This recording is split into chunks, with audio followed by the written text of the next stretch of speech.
You're the organizer of today's event? Well, I just planned on the walk, but it all fell together. Tell me about how it fell together. Well, I've seen the post online and about the news reports of the missing kids, 215 of them. So that hit me right here. So I decided, well, let's have a community walk in support of the 215 missing children. When did you come up with this? Yesterday? Yesterday afternoon, yes. So it came together pretty quick, but pretty fast. And I'm happy for the community for helping us out, help organize this, and coming together real good. Tell me about when you heard about this.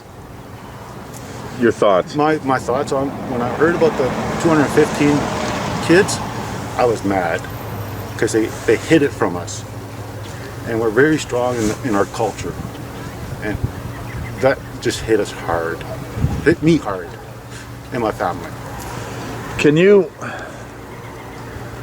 I was going to ask Chief Moat this, but I mean... He's going to be here. Yeah, no, but what... How do we change? How did it start? Like, where do we go from here? I know it's a big question, but I mean, it's one of those things where... It has to be answered somehow. But education is number one, I think. And yeah, pretty much education. Let the people know what happened way back when. And still, they just closed the last residential school in '96, which is, in our day and age, that's wrong. That should never happen. Even here, we have a day school, residential day school here on the reserve. There's a big plaque there. If you want to read it, it'll tell you all about it. But yeah, this hit me hard, my family hard. I think if I can say, I can't certainly speak for everybody, but I mean, I think it hit all Canadians hard. It did. Especially with when the government never told us about it. They kept it on the low, right? Say that just because of the wind. Say that again, Greg, sorry. The government, they kept it on the low. They kept it hidden. They wouldn't tell nobody. We've asked, we've had proof, but they didn't want to tell us. And that was our biggest thing right now.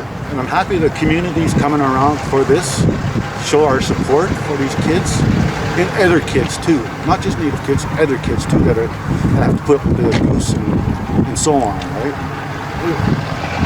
We're all for family. Okay. Good to see everybody here, and thanks for the OPP to be here. They're going to lead us down the right side shoulder, and then we've been asked if anybody that can't walk, if they can follow in cars, and then behind the cars will be the EMS. Stuff is good. Pretty well, it'll just fall in place. I mean, we know what to do. Yeah. And we can maybe have some words down the line. Okay. So maybe we should get ready over here, make our way over here. We'll just...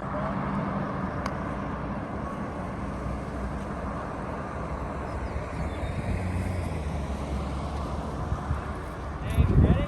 Yeah.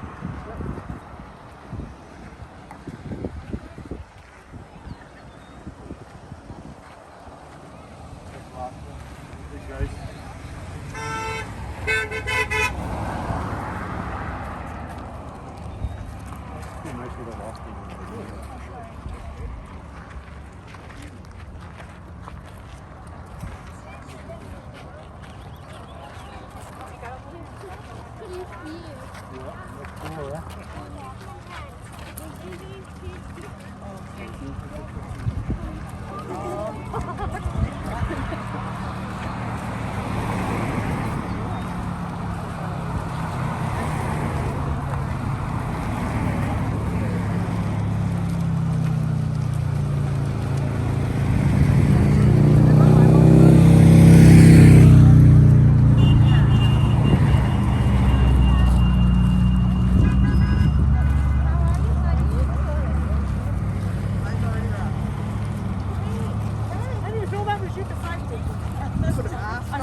ready to run.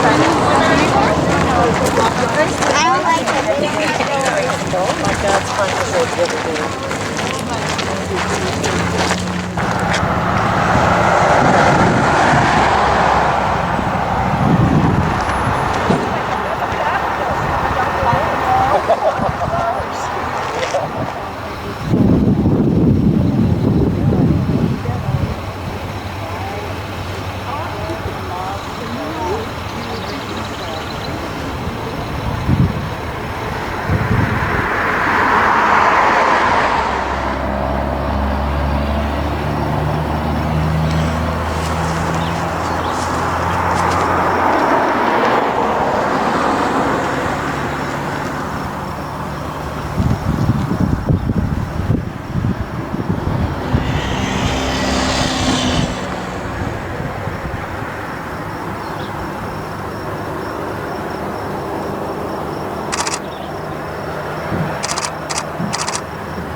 Right to the mine.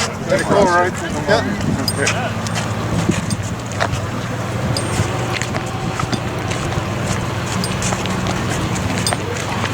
Go for the curve. Nice work, Pete. Go for the curve.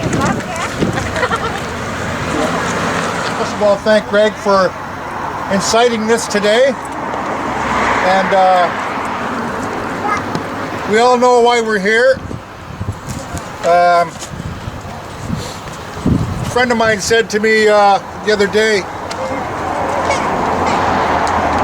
that the use of technology is going to now start to bring forth more evidence of these horrific experiences by the young Indigenous children of Canada. Just about 300 yards over this way is the site of the Alderville Industrial School, and it was created out of the Assimilationist Bagot Commission from the 1840s, 1842, 1844. And the Bagot Commission were a group of white men who decided that the best option for our people was to educate them and assimilate them, and therefore give up your Indian status, give up your language, and give up your culture. And the industrial school was built in 1849. But the important thing that I always tell everybody is that in 1849 and the 1850s, that's pre-Confederation. Our people had de facto self-governing authority in the 1850s. So they could determine whether or not the school was going to succeed. And that's exactly what happened. When the young people started to go back to the communities and the chiefs and parents started to realize that their children were losing a hold on their culture and in their community, they became opposed to the Alderville Industrial School, and it was closed in 1861. And then Confederation comes, and then the coercive power of the law starts to undermine our people's self-governing authority. And the B&A Act, Confederation, that gave the government the authority to then bring in the Indian Act. And the Indian Act then gave the government the authority to implement the residential school system that we know about through the Truth and Reconciliation Commission. And that's where the dark chapter of Canada's history has been told through the Truth and Reconciliation Commission report. But as I always tell people in presentations in Alderville, it failed because our people still had their de facto, their self-governing authority. And so even today, when we wrestle with our own lawmaking or implementing our own authority at the local level, that's the thing to remember, is that we once had it here and it was taken on us. And then the chapter of the residential schools is what Canada and the whole world knows about now. I went online yesterday, and the story of the 215 kids went around the world just like that. China, London, Los Angeles, Washington, all over Canada, all over the world, the story was picked up just like that. So Canada's dirty little secret is no more a secret, no longer a secret. So I just want to, first of all, I'm proud to say that I'm from Alderville and that we're demonstrating our thoughts and demonstrating how we feel about this issue. I know this is happening all over Canada, and it should be. But I just want to say, first of all, thank you to everybody coming out here, to our first responders. Thank you very much to the first responders helping us out today. And also, while it's a little bit sensitive, we have our elders here today, and they know better than I do what it was like to live under the threat of being picked off by the government. I won't say any more than that. To live in that fear that the government could come in and that the Indian agents could come in and pick you off is a terrible reflection on Canada's history. Just before I stop here, I want to tell you a story, quick story. In 1998, when I was working for the band, I got a phone call by a woman that was born and raised here, a member. And she was born in 1932, same year as my mother. And in 1937, her mother died. And in 1938, she was taken to Chapleau, to the residential school. And I don't know if she ever made it back to Alderville, but she phoned me back. She phoned me in 1998, 60 years after she was taken from here. And what she wanted to know is if I could find a picture of her mother. And I did find a picture of her mother, a picture of a school picture from 1911. And I sent that picture to her. And that was all she was concerned about, is trying to find a picture of her mother. So I can't even fathom the pain and the desperation in the hearts and souls and minds of those young children. I can't even fathom it. And so let's just take a minute here and have a moment of silence in commemoration of the 215 children and all those other children that might be still out there.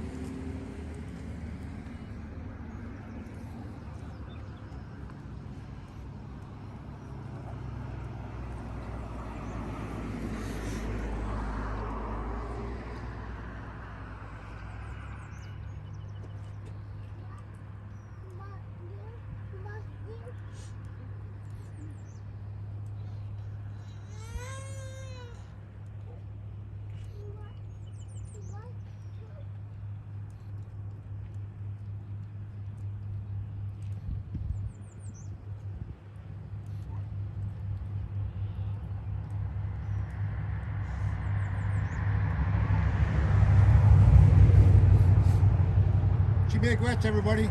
Thank you, everybody, for coming out. Thank you. We appreciate it. Thank you very much. Tell me, you were in a residential school? I was in 3 of them. I was in Fort George Indian Residential School. It was called St. Philip's Anglican Church Residential School. And then I went to Moose Fort Indian Residential School there. And then I was sent to Shingwak Indian Residential School.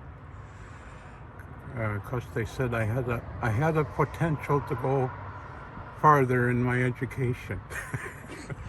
Tell me about it. For those that will never know, tell me about, including myself, like, what was it like? First of all, we were already on our way to our hunting and trapping line, and one of those little float planes came in, and I guess the Indian agent there said, "You have children here that should be in school." So I was one of them, me and my brother, and I was about 5.5 years old at the time, and the Indian agent told them, he said, if they don't go to school, the parents won't be getting any subsidy from the government. They threatened them with so they had to send me in. So How far, forgive me, how far from your home did they take you? Inland would be around 500 kilometers. 500 kilometers? Yeah, inland, because we were already there. We paddled all the way up, and when I was a kid. If you remember, what was it like in school, if you remember? Oh, I don't want to remember. Well, first of all, the first thing the pilot, I struggled not to get into that plane. The pilot took me by the seat of the pants from the back of my neck and threw me in the plane. So anyway, so we got to the school, and I didn't want to go there because I didn't know any of the kids. They were from surrounding communities. I didn't know any of them. And they took my brother to senior boys. I got in line with the junior boys, and I think that was the last time I saw my brother that year. But I'd see him, when he's in class or, going with the senior boys to playground or whatever. But we never got together the whole year. Anyway, that was, for me, that was very, very hard as a child. I couldn't see any of my family. So when did you see did you get back with your family? well, we got back in July. They'd be back from inland in June, but we weren't allowed to go see them until the school was over at the end of June. And then would you go back again? And I'd stay on the island with my mother and father until school opened again. And then they'd pick you up and bring you back. And we had to walk into the school. How far? Sorry, how far? Well, it wasn't that far. It was a couple of miles, I guess. Okay. Anyway, yeah, we repeated that every year. So I thought it's going to be better that when I got to a higher grade that I'd get back to my parents again, but it didn't happen. They brought a plane in to Fort George from Moosonee, that we had to go on a plane to move Sport Indian Residential School.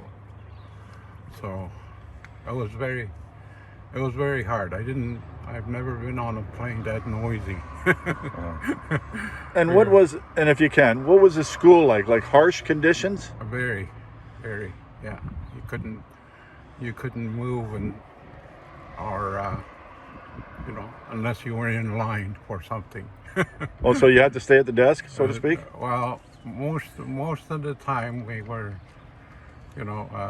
sent outside on the playground, and then as soon as something was going on for classes or anything, we all had to line up. We were each given a number, and you had to line up according to the number. I didn't know the number, so I just knew who was behind me and who was in front of me. Because you were so young, Yeah. I take it. Yeah. And forgive me on this, like this is all learning for me too. How did it end?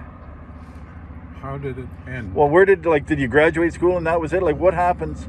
I went to, like I said, the 3 residential schools, and then I guess I had the potential to go on, so I went to college in Toronto. I remember going to Seneca College in Toronto, and I did okay there. Then I went to university after that. May I ask your age? I am 73 or 74. 70. 74? Oh, I had a birthday already. I was going to say 73.